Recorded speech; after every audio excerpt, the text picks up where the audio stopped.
Nunca imaginei que acabaria me tornando uma criadora de conteúdo adulto. Cresci em um lar muito tradicional, onde fui ensinada a temer a Deus desde que me lembro. Então, imaginar quebrar com tudo o que eu conhecia e com as crenças que foram enraizadas em mim era impensável para mim. Mas tudo mudou quando minha mãe e eu decidimos fugir do rancho onde vivíamos com nossa família.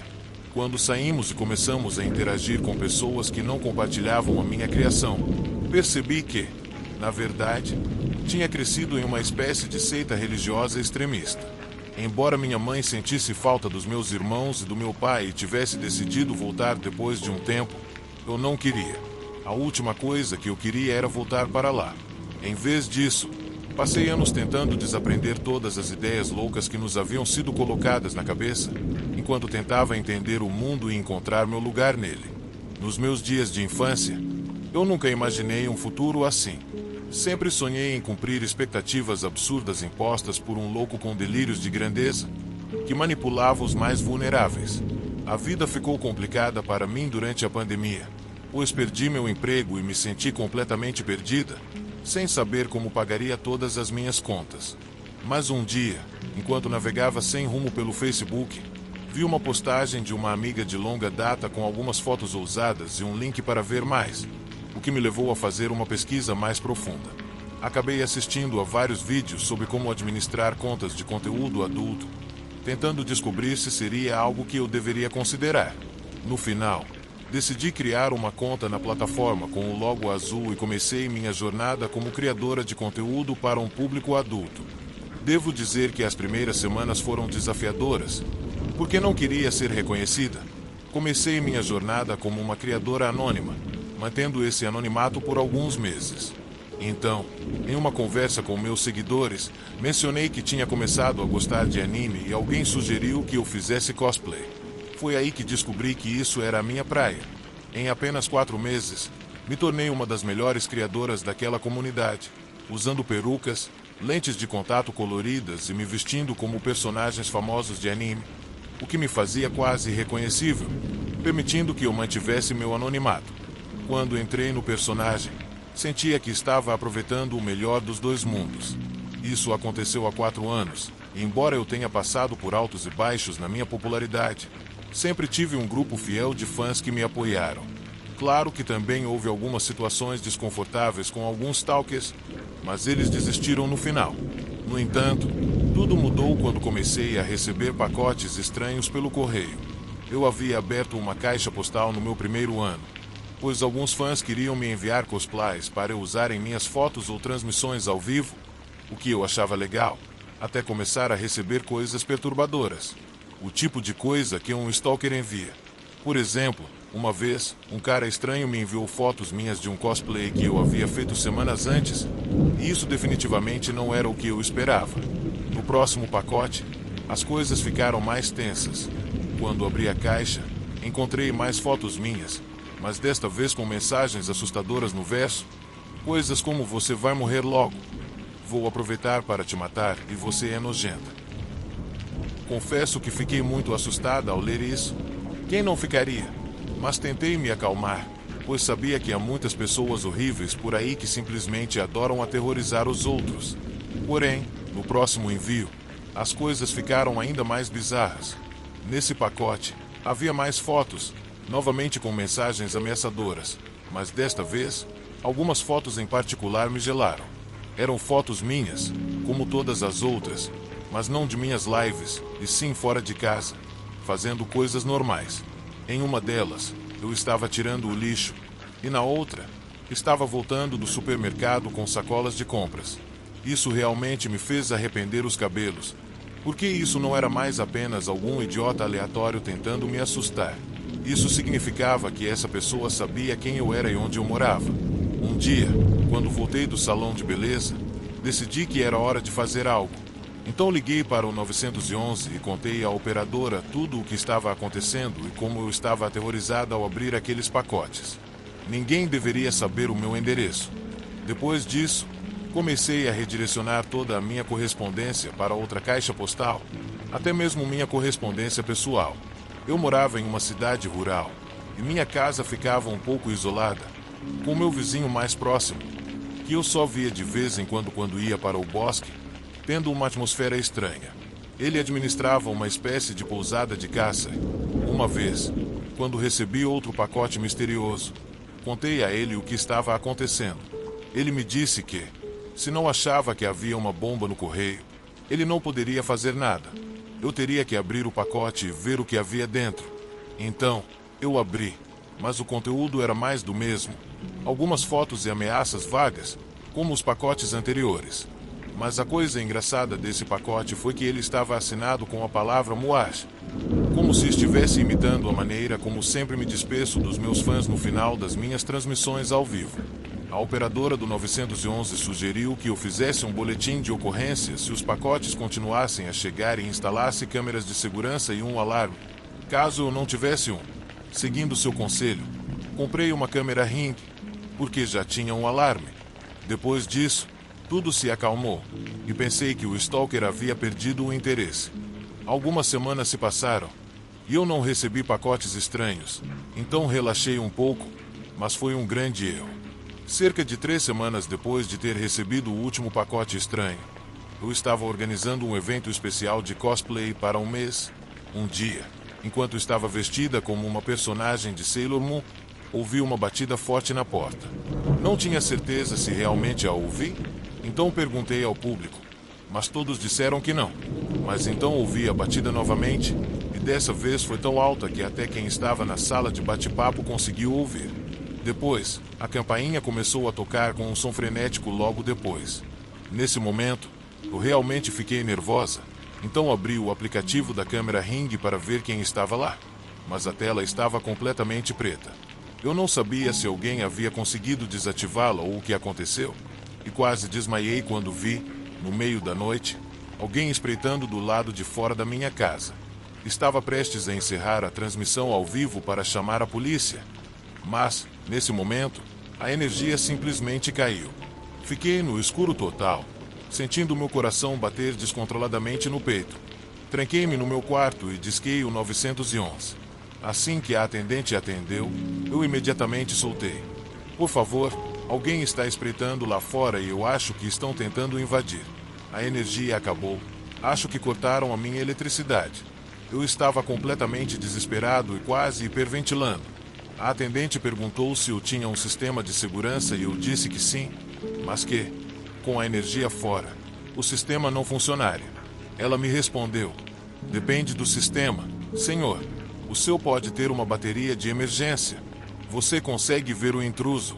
Eu olhei para o meu celular e a câmera do Ring estava preta. Acho que eles cobriram a câmera ou algo assim. Por favor, se apresse. Eu disse, nervoso.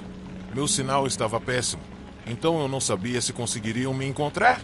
Eu teria que me guiar pela minha própria percepção. Enquanto conversava com a atendente, tudo estava tão quieto que só conseguia ouvir a minha respiração rápida. Ela me disse que os policiais estavam a cerca de 20 minutos de distância. Isso é perto? Perguntei. 20 minutos parece 20 horas. Eu pensei, com os olhos grudados na porta, procurando qualquer movimento ou sombra que indicasse que alguém estava ali. Foi então que, de repente, vi a maçaneta se mover lentamente. Ele está tentando entrar. Sussurrei para a atendente, com a voz falhando.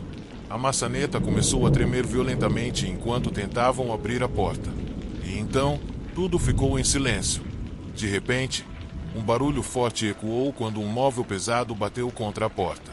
Naquele momento, eu soube que não podia mais esperar pela polícia. A única opção era sair pela janela. Sem pensar muito, me joguei pela janela, torcendo para não quebrar um osso no processo. Felizmente, meu jardim era alto e amorteceram minha queda bastante bem. Me levantei. Ao olhar para cima, vi um homem mascarado me observando da janela aberta. Eu sabia que levaria um tempo para descer as escadas e sair para o quintal, então ainda tinha uma chance de escapar para a floresta. Mas, assim que me levantei e tentei correr, colidi com algo e imediatamente senti uma dor aguda no meu lado, seguida de uma onda quente de sangue escorrendo pela minha barriga. Foi então que, com a visão embaçada, vi outro homem mascarado bem na minha frente com uma faca, coberta de sangue, o meu sangue. Ele parecia surpreso, até assustado. como se não tivesse intenção de me matar. Eu caí de joelhos enquanto seu parceiro se aproximava, e os dois ficaram ali, apenas me olhando. Por quê? Eu murmurei, morrendo de medo. O homem com a faca olhou para o parceiro e ele fez um sinal. Então, ele se lançou para cima de mim com toda a força, me empurrando para o chão. Porém, naquele momento, algo mudou completamente. De tão perto, eu percebi que os olhos dele eram de um verde intenso, idêntico ao meu. E, de repente, a verdade me atingiu como um caminhão em alta velocidade. Não podia ser. Aqueles olhos estavam aterrorizados, olhando para o outro homem, como se pedisse ajuda. Eu virei para o outro homem e notei a mesma coisa. Os mesmos olhos verdes intensos.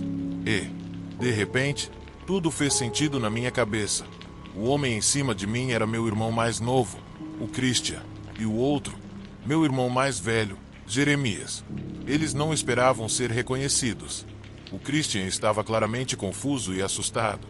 Eu sabia que precisava aproveitar isso. Ele havia nascido com uma malformação que fazia uma perna ser mais curta que a outra, o que dificultava sua caminhada. Então, se eu conseguisse escapar dele, poderia correr e enfrentar o Jeremias, que era a verdadeira ameaça. Christian, por favor, não me machuque. Eu implorei, tentando tocar o rosto dele sob a máscara. Ele parou por um segundo, parecia confuso, então eu aproveitei a distração para enfiar os dedos nos olhos dele. Quando ele deu um passo para trás, eu o empurrei com toda a força, fazendo com que ele caísse sobre o Jeremias. Então, corri em direção à floresta o mais rápido que pude, sem olhar para trás. Eu não sabia se conseguiria chegar à cabana do vizinho, mas sabia que ele era caçador e não hesitaria em atirar, se fosse necessário. Eu só precisava chegar perto e gritar por ajuda. Corri em direção à cabana como se minha vida dependesse disso, sentindo cada passo rasgando as solas dos meus pés nas pedras e galhos do chão da floresta. Eu estava sangrando e exausto, mas não ia desistir por um segundo. De repente, bam, um tiro soou bem ao meu lado, me fazendo parar imediatamente. Gostou do meu presente, Tiffany? Uma voz gritou. Eu não respondi. Estava aterrorizado e fiquei em branco. Ele continuou. Você é uma desgraça para a família. Uma pecadora imunda e não merece estar viva. Ele disse, cheio de desprezo. Você é uma imbecil. Jeremias, volta para a sua aldeia e me deixe em paz. Eu nunca te incomodei e tenho o direito de fazer o que quiser da minha vida. Eu disse, ainda com a adrenalina correndo nas minhas veias. Sempre foi assim entre nós, uma constante guerra. Eu estou fazendo um favor para o mundo, livrando-o de mais uma Jezebel. Papai ficaria orgulhoso de mim, e mamãe também. Ao mencionar minha mãe, toda a adrenalina se esvaiu de mim, me deixando fraco. Deus tenha misericórdia da sua alma, pecadora. Ouvi ele se aproximando enquanto eu fechava os olhos, esperando o golpe final. Eu sabia que a polícia nunca chegaria a tempo e que, mesmo se os vizinhos ouvissem o tiro, não se atreveriam a sair. Eu ia morrer ali, sozinha, no meio da floresta, sem ninguém que sequer se importasse em pegar o meu corpo e me dar um enterro decente, porque eu não tinha ninguém. Mas foi nesse momento que ouvi um grito agudo. Quando abri os olhos, vi Jeremias com a perna esquerda presa em uma das armadilhas para ursos que meu vizinho havia colocado. Eu me aproximei com cautela e vi que a armadilha quase cortava a perna dele ao meio. Toda vez que ele tentava se libertar, a armadilha apertava ainda mais, só fazendo ele se machucar mais. Também percebi que ele havia deixado a arma cair no chão, a alguns metros dele, enquanto tentava escapar. Sem pensar duas vezes, peguei a arma. Sabia que havia duas opções. Eu poderia acabar com o sofrimento dele com um tiro ou deixá-lo lá até ele morrer. Mas, ao invés disso, decidi passar por cima da armadilha. Ao fazer isso, ela fechou completamente, cortando sua perna no meio. Jeremias começou a gritar de dor intensa, rolando no chão como uma cobra ferida, enquanto o sangue começava a se espalhar no chão, escuro sob a luz da lua. Nesse momento, comecei a ouvir sirenes à distância, enquanto a polícia se aproximava. As luzes vermelhas e azuis iluminavam a floresta, e os flashes piscavam. Jeremias foi levado às pressas para o hospital e passou por uma intervenção para impedir que morresse de hemorragia, mas depois foi enviado para a prisão. Christian, por outro lado, de alguma forma conseguiu escapar. Acho que ele voltou para a comunidade. Depois disso, continuei fazendo conteúdo adulto, mas nunca mais recebi ameaças e nunca mais ouvi falar do Christian.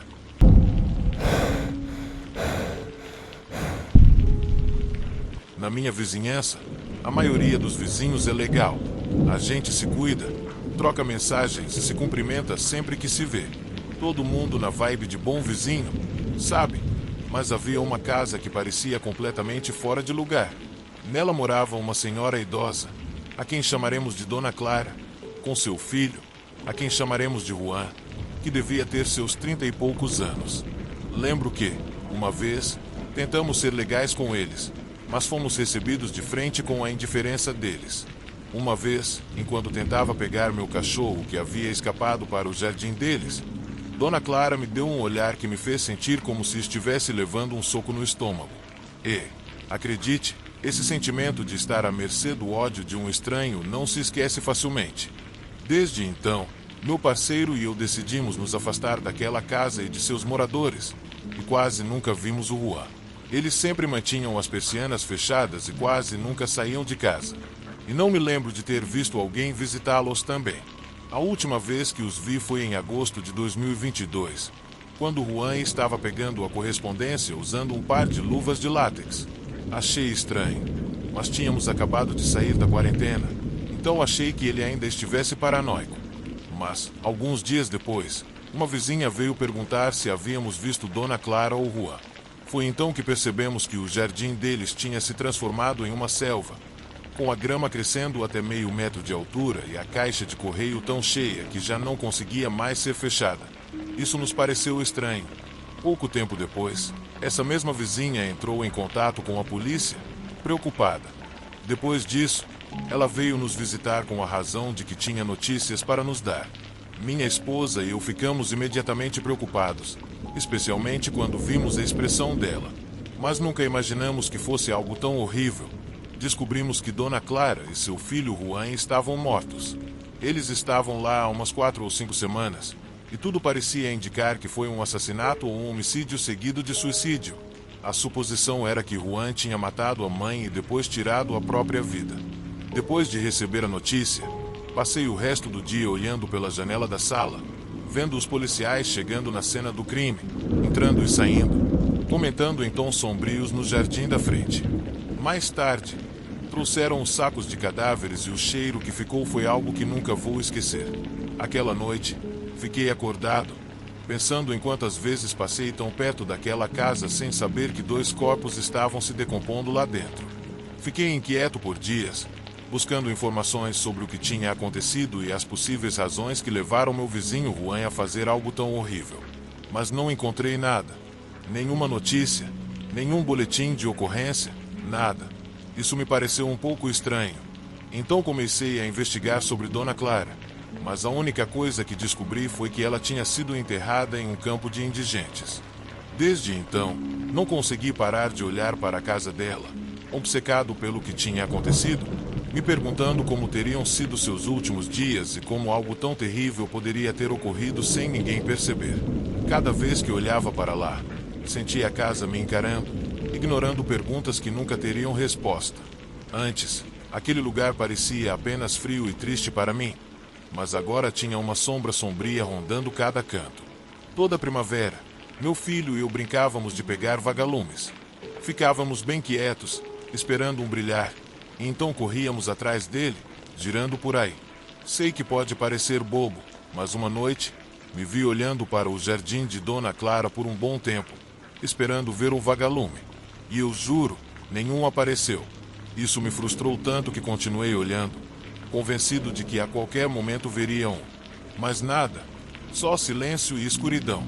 Lembro de comentar com minha esposa que realmente desejava que alguém comprasse aquela casa e a demolisse. Ninguém deveria morar lá depois do que aconteceu.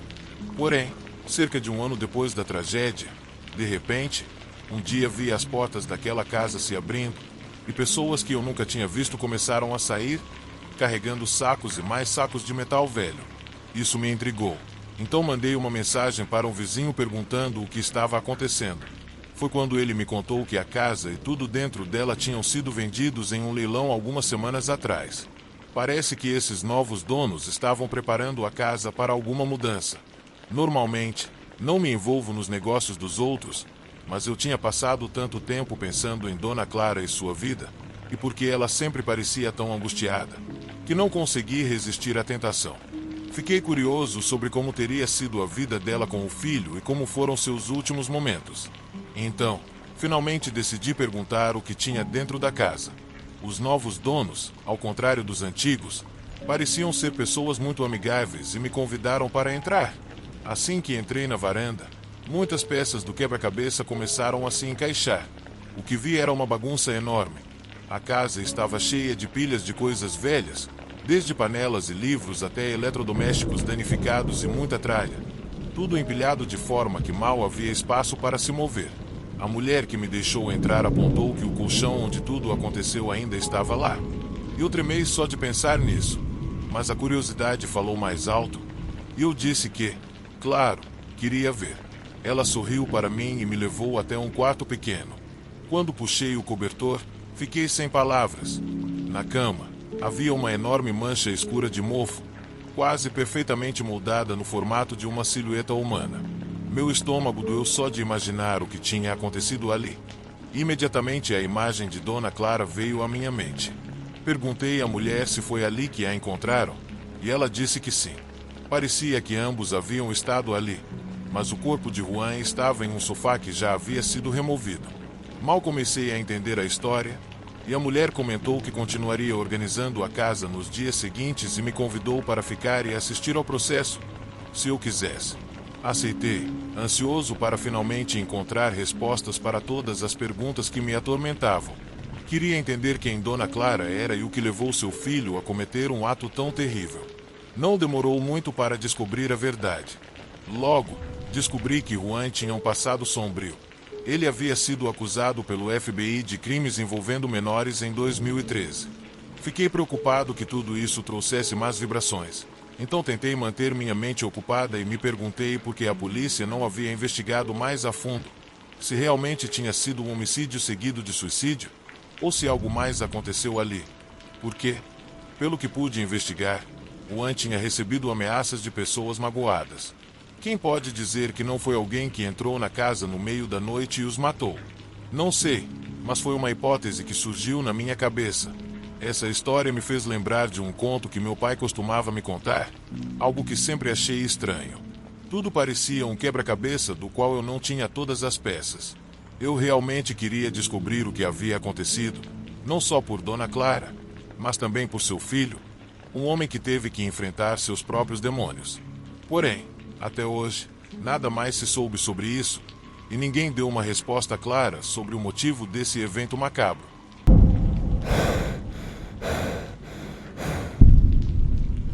Se você é pai ou mãe, provavelmente pensa que os dois lugares mais seguros para seus filhos são em casa e na escola. Mas o que você faria se descobrisse que um desses lugares é, na verdade, o mais perigoso para seu filho, ou pelo menos em alguns casos? O que faria se um predador estivesse se escondendo atrás do sorriso amigável de alguém que você considerava confiável? Pois é exatamente isso que vou contar a seguir, uma das piores pesadelos de qualquer pai ou mãe. Minha filha, Ofélia, estava indo para a escola com um garoto, a quem chamarei de Michael, para proteger sua identidade. Eles estavam na segunda série quando conheceram a doce professora, a senhora Mary. Mary não era apenas uma excelente professora, mas também atuava como uma segunda mãe para todas as crianças da turma. Ela as cuidava e amava muito, e todos os pais, inclusive eu, se sentiam gratos por ter uma mulher tão carinhosa à frente da educação de nossos filhos. Ela tinha cerca de 30 anos, vinha de uma família religiosa e estava sempre sorrindo, cheia de calor e bondade. Quando ela viu Michael, percebeu seu talento artístico e começou a prestar mais atenção nele do que nos outros. Isso é algo normal que os professores fazem, então ninguém ficou alarmado, claro. Mas quando Michael, Ofélia e seus colegas terminaram a segunda série, a senhora Mary decidiu continuar em contato com Michael. Ela costumava procurar por ele para pegar materiais de arte e o levava para passeios no parque e ao zoológico. Parecia que tratava de Michael como se ele fosse um dos filhos dela. A senhora Mary era casada com seu namorado de escola e tinha 2 filhos, e parecia que se preocupava com Michael, talvez por ele estar passando por dificuldades em casa, já que era sabido que seu pai era muito rígido e que o relacionamento entre seus pais estava indo mal. Com o passar dos anos, o vínculo entre Michael e a senhora Mary foi se tornando mais forte. Quando ele entrou para a 6ª série, aos 12 anos, ele estava novamente em sua classe. Agora eles se conheciam muito bem, e Mary frequentemente convidava Michael para almoçar em sua casa e passar um tempo com seus filhos, mesmo que fossem um pouco mais novos que ele. As pessoas na cidade começaram a comentar sobre o fato de a senhora Mary se preocupar tanto com Michael, especialmente porque era sabido que ele estava tendo dificuldades em casa. Enquanto isso, a vida da senhora Mary parecia perfeita, com um marido amoroso e filhos felizes. Lembro-me de ter convidado Michael para o aniversário de Ofélia, e ele chegou acompanhado pela senhora Mary. Foi estranho que ela o trouxesse ao invés de um dos pais dele. Pareciam íntimos demais, como se ela fosse sua mãe. De fato, quem não os conhecesse pensaria que ela era. No entanto, não pensei muito nisso na hora e apenas a deixei entrar na festa, dizendo adeus à professora na porta. Mas, quase uma semana depois, a notícia começou a se espalhar pela cidade como fogo. Acontece que a polícia encontrou a senhora Mary e Michael dentro do carro dela em uma situação comprometida. A notícia me gelou os ossos, pois a senhora Mary era conhecida na vizinhança como uma ótima professora. Mais importante, uma boa pessoa. No início, muitos pais que tiveram seus filhos em suas turmas não podiam acreditar. Eu, inclusive, conversei com meu marido e defendi a senhora Mary, dizendo que não poderia ser o que estavam dizendo, que provavelmente havia ocorrido um mal-entendido e que ela não seria capaz de fazer algo tão repulsivo. Mas meu marido, que tinha amigos na polícia, sabia que ela não era quem pensávamos. Embora ela tenha conseguido sair dessa confusão com a polícia, a situação piorou, pois logo começaram a surgir problemas em seu casamento. Não estava claro por quê, mas todos suspeitavam de Michael. Eu, por outro lado, não conseguia acreditar que um garoto de 12 anos fosse a razão para que uma mulher de 34 anos estivesse passando por problemas em seu casamento. Logo depois, soubemos que Mary e seu marido estavam em processo de separação. Começamos a ver a imagem de uma mulher que antes era tão brilhante e amável se despedaçar. Embora ela ainda agisse como sempre em sala de aula, dava para perceber que ela estava quebrada por dentro. Meses se passaram, e quando o fim da 6ª série se aproximava, Mary começou a exibir uma barriga visivelmente crescente. Todos na cidade ficaram confusos, sem saber quem era o pai. Ela estava separada de seu marido há mais de 5 meses. Até que uma manhã, a polícia chegou para prender Mary. Eu me lembro de estar no quintal com meu marido, tomando chá enquanto nossos filhos brincavam à nossa frente. Ele olhou para mim e perguntou se eu sabia o que tinha acontecido.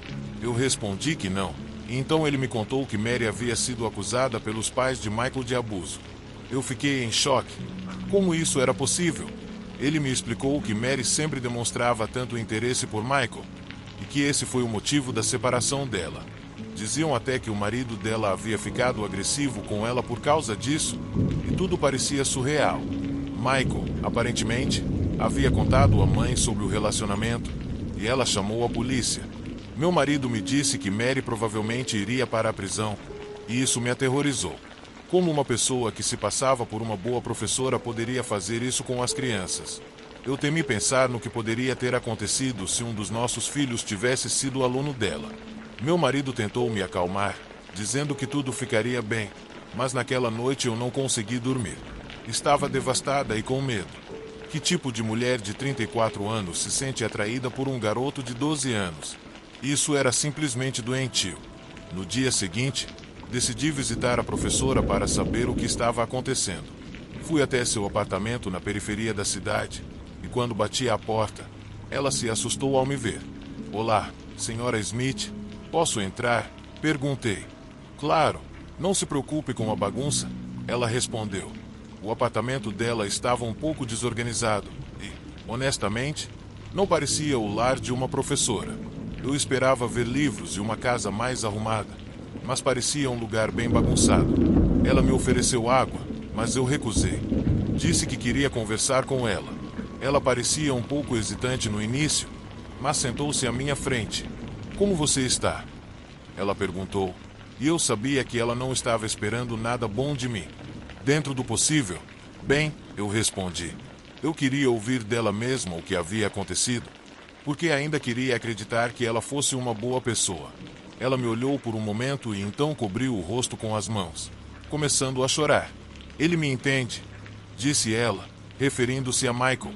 Eu sei que isso pode parecer estranho, quase como algo de filme, mas é verdade. Ele e eu nos amamos. Ouvir aquilo me deu um calafrio, e meu estômago se revirou. Como eu podia pensar que um aluno da sexta série poderia lidar com algo tão complicado? Mas ainda queria saber o que tinha acontecido. Como tudo começou? Perguntei. Ela explicou que se aproximaram quando ele estava na segunda série, e o vínculo foi crescendo. Ela estava passando por dificuldades em seu casamento e parecia que sua vida em casa não era tão perfeita quanto todos pensávamos. Então, uma noite, Michael a chamou, muito chateado por causa de um problema com seu pai, e ela foi até ele. Aquela noite, algo aconteceu, e eles se beijaram.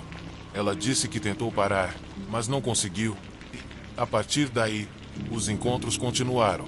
Ela engravidou enquanto ainda estava se separando do marido. E a mãe de Michael ficou desconfiada, confrontando-a. Quando isso aconteceu, ela sabia que não poderia mais negar a verdade.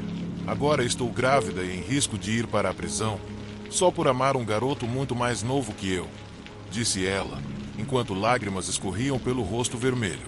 Ao ouvi-la, eu sentia um misto de pena, mas também um nojo indescritível. Pensar que essa mulher estava falando sobre estar grávida de um garoto da idade de minha filha, que eu vi nascer quase ontem, fez minhas entranhas se revirarem. Não consegui mais ficar ali. Então me levantei e fui embora. Logo depois, começaram os julgamentos. Quase toda a cidade apareceu para acompanhar. No final, ela se declarou culpada por abuso e foi para a prisão. O mais perturbador de tudo foi que Michael também afirmou que a amava.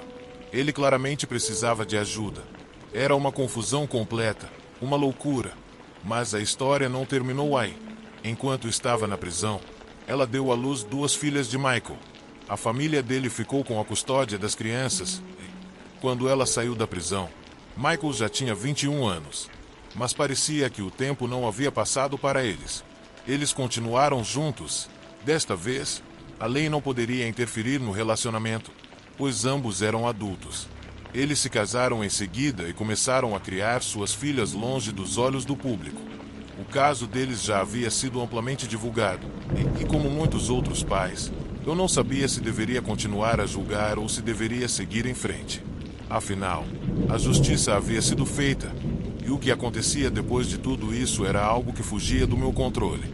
No entanto, o que mais me assustava era o fato de que, por um momento, ela tinha sido uma pessoa de confiança para todos nós. Ela foi uma das maiores mentiras que já conheci. E me questiono até hoje como consegui acreditar nela tanto tempo. O que me resta agora é pensar no futuro das crianças, especialmente em como elas serão afetadas por tudo o que aconteceu. Não só Michael, mas também as filhas delas, que vão crescer com um passado marcado por esse relacionamento. Às vezes, penso em como a vida pode se distorcer de maneiras inexplicáveis, levando pessoas aparentemente boas a tomar decisões impensáveis. Eu espero que, com o tempo, elas consigam entender a gravidade do que aconteceu e que se recuperem de tudo isso. Mas, no fundo, sei que nada será como antes. Não podemos mais olhar para a senhora Mary da mesma maneira. O que parecia ser uma pessoa de boa índole foi desmascarado como algo completamente diferente. E, ao olhar para minha filha Ofélia, me sinto mais protegida e determinada a garantir que ela nunca passe por algo semelhante. Eu sei que, como mãe, é meu dever protegê-la do mal que se esconde onde menos esperamos.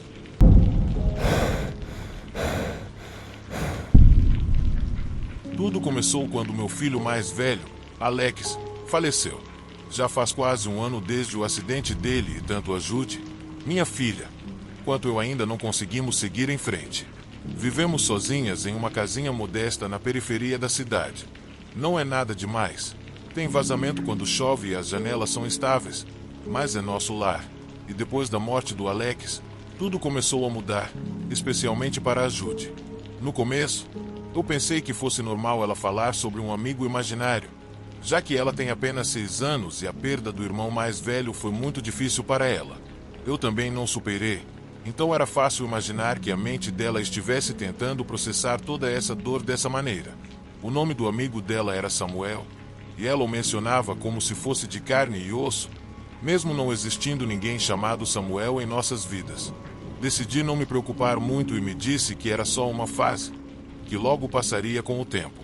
Mas, em vez de melhorar, as coisas estavam ficando cada vez mais estranhas em casa. Com o passar do tempo, às vezes a temperatura caía drasticamente.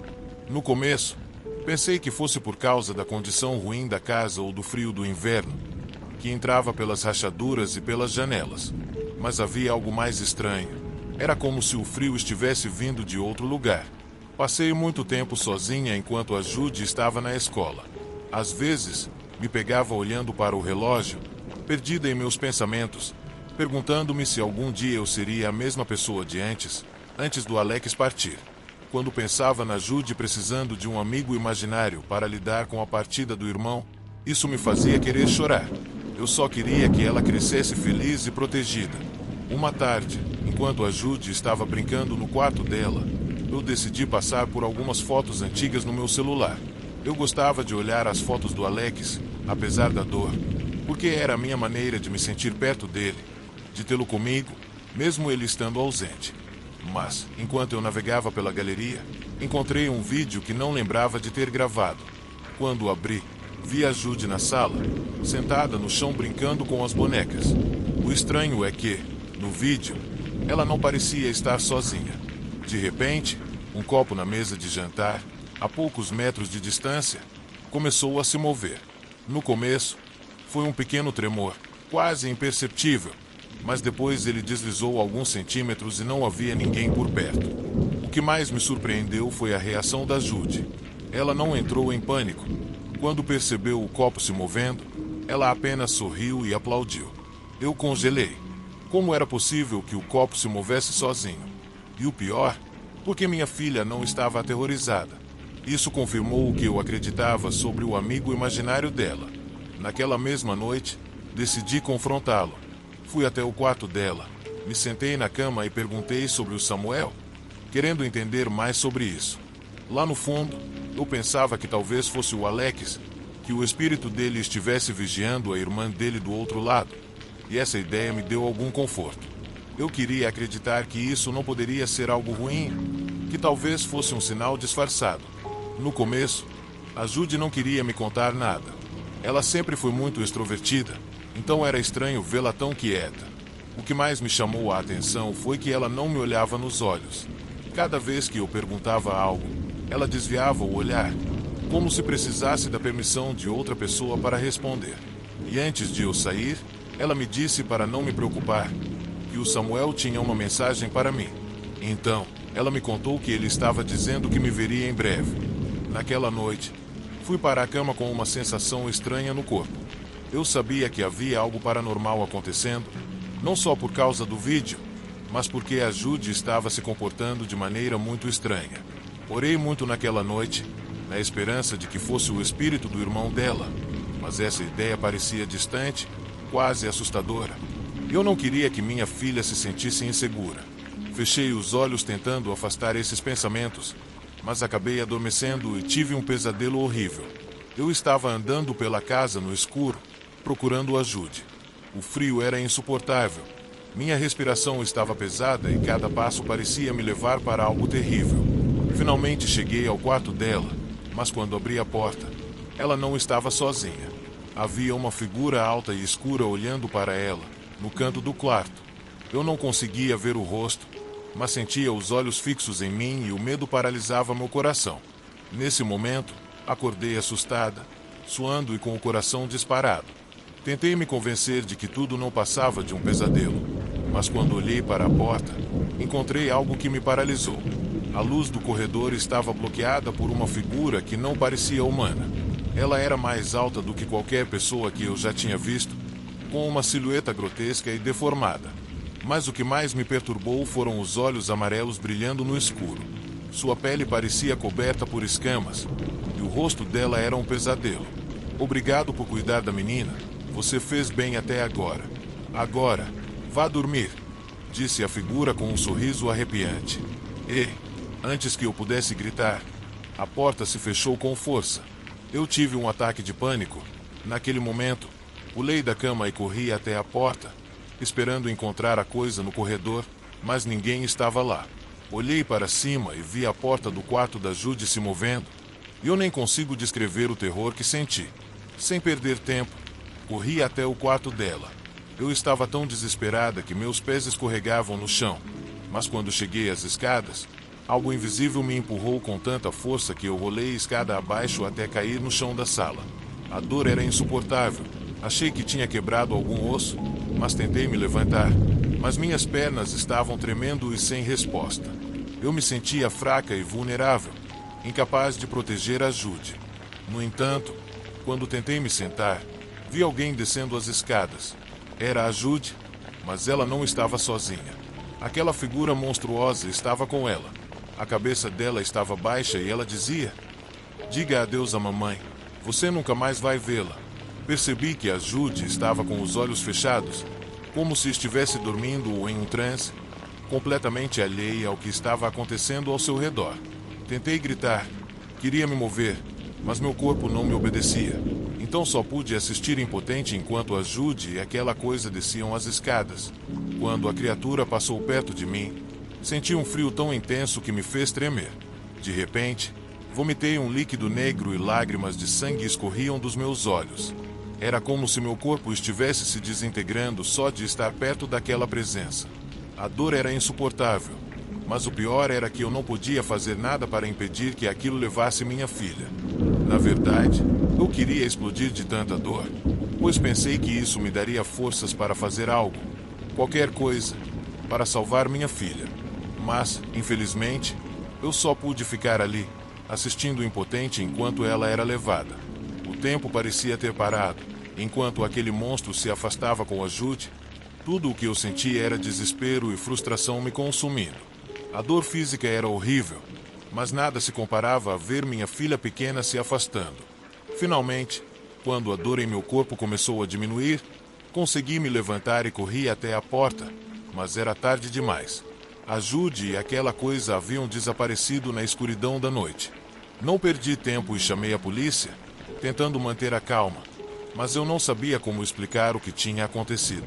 Quem acreditaria em mim se eu dissesse que vi uma figura demoníaca levando minha filha? Então, a única coisa que consegui pensar foi dizer que alguém a tinha sequestrado. 2 dias horríveis se passaram e a polícia não encontrou nada. Me fizeram as mesmas perguntas várias vezes, mas eu não sabia o que responder. E o medo de nunca mais ver minha filha devorava minha vida.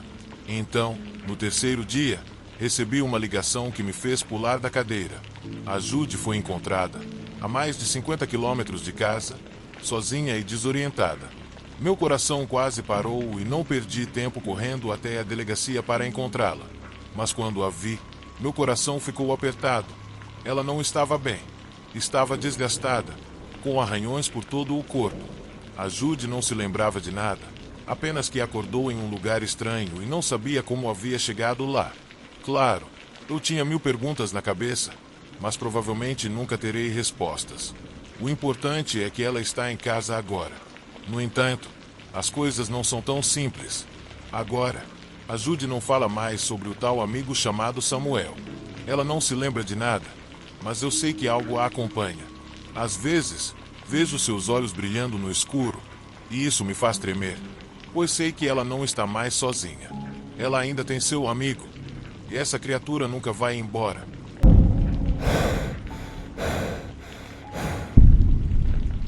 Mudar-me para um novo apartamento com uma colega de quarto deveria ter sido uma maneira de recomeçar depois do meu término desastroso com meu ex. Encontrar o anúncio da Betsy procurando alguém para dividir o apartamento foi como um golpe de sorte. Bem na hora que eu mais precisava. O lugar era histórico, mas era um aconchegante apartamento de 2 quartos, com piso de madeira e uma pequena varanda com vista para a cidade. Betsy era um pouco estranha e tinha uma aura tranquila, mas parecia ser uma boa pessoa. Na primeira noite, Enquanto eu organizava minhas coisas nos boxes do meu novo quarto, ouvi ruídos estranhos arranhando as paredes.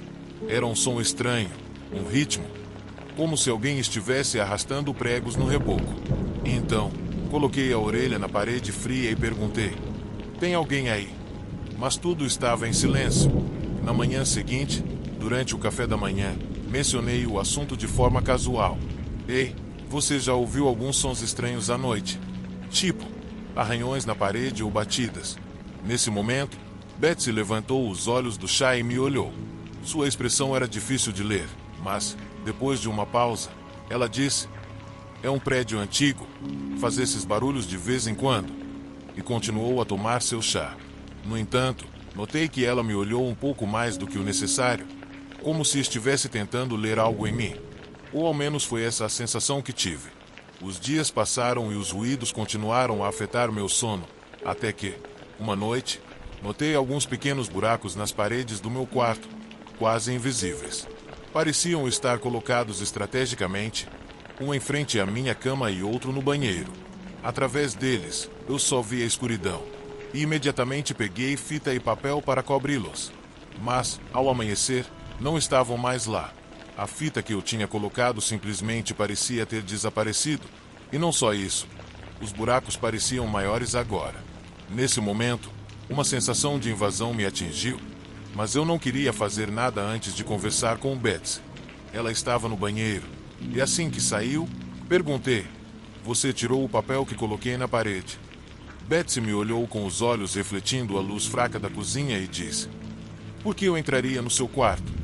Então passou por mim e entrou em seu quarto, como se nada tivesse acontecido. Fiquei pensativo por um momento e pensei que talvez eu não tivesse realmente colocado o papel. Mas, ainda assim, a paranoia estava aumentando. Mais tarde naquela noite, por volta das 2 horas da manhã, ouvi o barulho de novo, dessa vez mais alto, quase como se estivesse se movendo pela parede e parando bem atrás da minha cabeça. Sussurrei na escuridão: "Quem é você? O que quer?" E a resposta foi uma risada baixa que me deu calafrios. Mas então tudo ficou em silêncio novamente. No dia seguinte, descobri que a porta do meu armário estava aberta, e uma pilha de roupas que eu não tinha usado estava de volta à minha cama, dobrada com cuidado, com um cheiro estranho grudado nelas, uma mistura de terra úmida e algo doce, quase enjoativo. Decidi sair tarde, fugindo para o café da esquina. Não sabia o que estava acontecendo, mas aquilo era muito estranho e perturbador, e algo me dizia que Betsy sabia mais do que estava deixando transparecer. Tentei me distrair abrindo o laptop, mas, no meio disso, a luz da câmera acendeu sem aviso. Franzi a testa e desliguei rapidamente, mas momentos depois, uma mensagem anônima apareceu na tela. "Por que você não quer que eu te veja?" Meu coração parou por um momento. "Quem é você?" Perguntei, sentindo o estômago embrulhado, mas não houve resposta. Nesse momento, fechei o laptop e voltei para o apartamento. Quando cheguei ao meu quarto, fechei a porta e empurrei uma cadeira contra ela. Estava tão exausta e chocada que me joguei na cama, colocando uma faca de cozinha embaixo do travesseiro. No meio da noite, acordei de repente, com uma sensação de desconforto. A primeira coisa que vi foi Betsy, de pé no pé da minha cama, a luz da rua iluminando parcialmente seu corpo no meio da escuridão do meu quarto lhe dava um ar sinistro, quase me fazendo engasgar.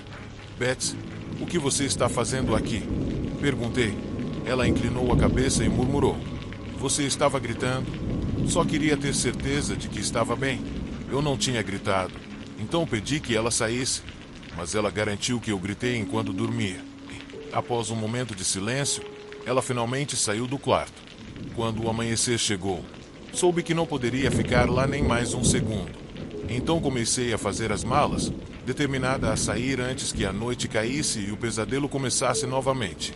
Mas, enquanto eu estava organizando minhas coisas, um pendrive caiu de uma das caixas. Não o reconhecia, mas a curiosidade me dominou, e eu o conectei ao meu laptop. Quando abri a única pasta que havia, intitulada Você, vi que havia vários arquivos de vídeo, todos com datas. Decidi abrir o mais recente. Quando o fiz, congelei. Era uma gravação da noite do meu quarto. Assisti horrorizada enquanto mostrava meus movimentos enquanto eu dormia, até me virando na cama.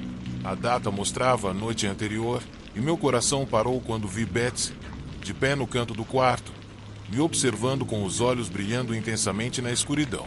Com o coração disparado, cliquei em outro arquivo e me vi no banheiro, despindo-me para tomar um banho. O horror tomou conta de mim ao perceber a extensão da invasão da minha privacidade. Mas o mais assustador foi o arquivo na parte inferior da lista, intitulado Hoje. Não era um arquivo de vídeo, mas um link. Cliquei nele, e o que vi me deixou em choque. Era uma transmissão ao vivo de uma câmera claramente escondida na parede.